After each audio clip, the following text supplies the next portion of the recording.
सह्याद्रीच्या या रांगा म्हणजे महाराष्ट्राची शान आणि अभिमान आहे. ह्या सह्याद्रीच्या कुशीत महाराष्ट्र सुखी आणि समाधानी आहे.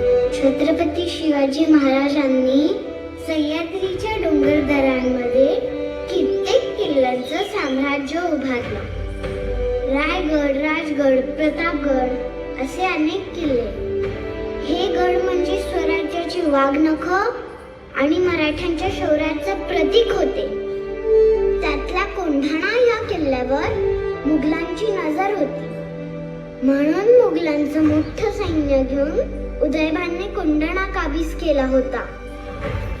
पण शिवाजी महाराजांना ठाऊक होतं की उदयभानला कोंढाण्यावरून एकच माणूस बाहेर काढू शकतो.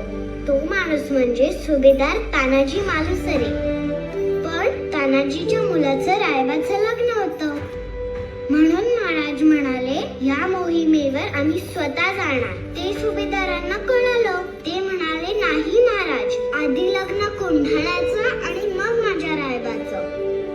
तानाजी गडावर गेले आणि खूप मोठं युद्ध झालं. प्राणाची बाजी लावून तानाजी लढले आणि युद्ध जिंकले. पण त्यासाठी त्यांना स्वतःचे प्राण गमवावे लागले. महाराजांना या गोष्टीचं खूप दुःख झालं. म्हणून महाराज म्हणाले, गड आला पण माझा सिंह गेला. महाराज काय म्हणाले? गड आला पण माझा सिंह गेला. तेव्हापासून कोंढाण्याचं नाव सिंहगड पडलं.